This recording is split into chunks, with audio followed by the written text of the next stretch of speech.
आज बात करेंगे भीष्म पंचक की। पंचक को ज्योतिष शास्त्र में अनिष्टकारी और नुकसानदायक माना गया है। मांगलिक कार्य भी इसमें वर्जित माने गए हैं, लेकिन भीष्म पंचक को हिंदू धर्म में बहुत महत्वपूर्ण माना गया है, पूजा पाठ और कर्म की दृष्टि से। भीष्म पंचक यानी देव उठनी एकादशी से लेकर कार्तिक पूर्णिमा तक। कार्तिक मास में दीपावली के बाद जो एकादशी आती है वो देव उठनी एकादशी कहलाती है। उसके बाद कार्तिक पूर्णिमा तक ये जो 5 दिन होते हैं ये भीष्म पंचक कहलाते हैं। ये बहुत पवित्र और पुण्यदायक माने जाते हैं। वैसे तो कार्तिक मास पूरा ही पवित्र और पुण्यदायक माना जाता है, लेकिन अगर आप कार्तिक का स्नान नहीं कर पाए हैं किसी वजह से, तो आप इन 5 दिनों में स्नान दान कर सकते हैं और पूरे महीने के स्नान दान का पुण्य प्राप्त कर सकते हैं। जी हाँ, ये जो 5 दिन है बहुत पावनकारी हैं। जो मनुष्य पूरे कार्तिक मास में स्नान नहीं कर पाते, केवल एकादशी से लेकर पूर्णिमा तिथि तक 5 दिवस स्नान करके पूरे कार्तिक मास में मिलने वाले पुण्य का फल पा सकते हैं। ब्रह्म मुहूर्त में उठकर अपनी दैनिक चर्या को पूर्ण करके स्नान करना है, तुलसी पूजा करनी है। अब इन 5 दिनों में पूजा कैसे की जानी है वो हम आपको बताएंगे। सबसे पहले हम आपको बताते हैं कि इन व्रतों का नाम भीष्म पंचक क्यों पड़ा। शास्त्रों में वर्णित कथा के अनुसार इस व्रत का आरंभ महाभारत काल के दौरान हुआ और स्वयं भगवान श्री कृष्ण ने भीष्म पंचक इसे नाम दिया। महाभारत युद्ध के उपरांत जब भीष्म शरशैया पर सूर्य के उत्तरायण होने की प्रतीक्षा में अपनी मृत्यु की घड़ियां गिन रहे थे, तो कृष्ण ने पांडवों से उनसे ज्ञान प्राप्त करने के लिए उनके पास भेजा। 5 दिनों तक भीष्म ने धर्म, कर्म, नीति, राजनीति और मोक्ष पर उन्हें उपदेश दिया। इसीलिए ये व्रत भीष्म पंचक कहलाए।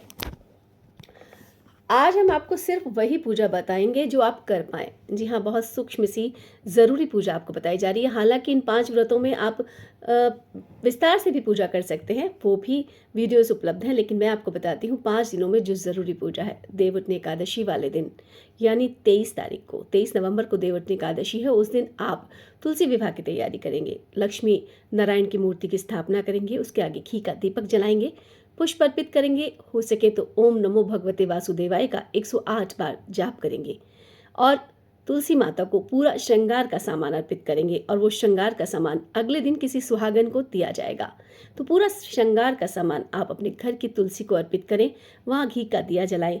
हो सके तो तुलसी माता के साथ ही आप शालिग्राम की स्थापना करें, दोनों का गठबंधन करें, इस तरह से करें जैसे उनका विवाह हो रहा है।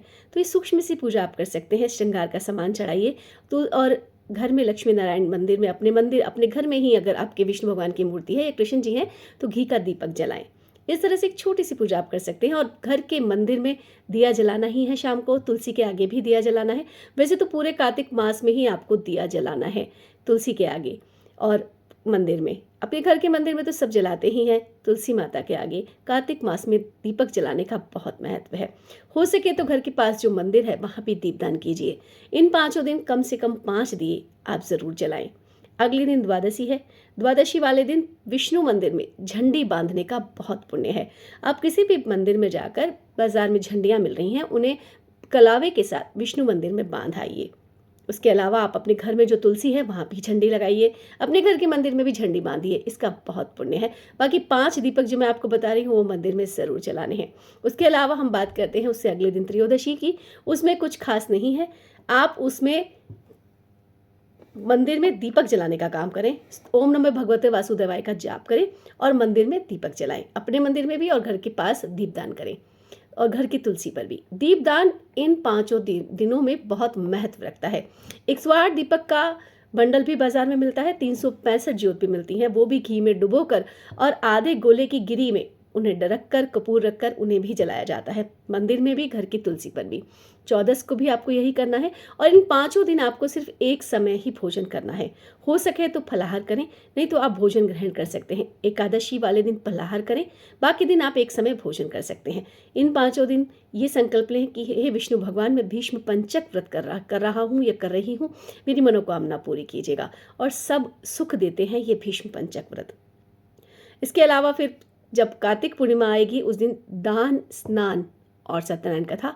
जी हाँ, उस दिन जितना आप सक्षम हो, जितनी श्रद्धा से आप दान दे पाएँ आप दान दीजिए। कपड़ा, राशन, जो भी सामान दान दक्षिणा आप देना चाहें वो दीजिए और अपने विष्णु भगवान के आगे, अपनी तुलसी माता और शालिग्राम के आगे पूरे परिवार के साथ एक छोटा सा हवन कीजिए। ओम नमः भगवते वासुदेवाय की 108 आहुतियाँ दीजिए। उस हवन को संपन्न करके विष्णु मंदिर की विष्णु भगवान की, या अपने घर में तुलसी की ही 108 परिक्रमा कीजिए और जितना दान दे सकते हैं दीजिए। और शाम को कार्तिक पूर्णिमा वाले दिन मंदिर में, घर पे, छत पे, अपने घर के आसपास दीपदान कीजिए, दीपक जलाएं, क्योंकि वो देव उत्सव होता है।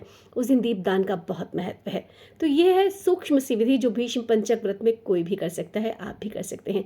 तो ज़रूर कीजिए। और इनकी जो कहानियाँ हैं वो भी मैं आपको बताऊंगी कि इन 5 दिन कौन कौन सी कहानियाँ जब पूजा होती है तो कही जाती हैं। लेकिन सुबह जल्दी उठकर तुलसी के आगे दिया ज़रूर जलाएं, और दिन छिपे जब अंधेरा होता है तब भी तुलसी के आगे दिया ज़रूर जलेगा। तो तुलसी माता की पूजा ज़रूर कीजिए, आपको सुख, शांति और सुकून का अनुभव होगा।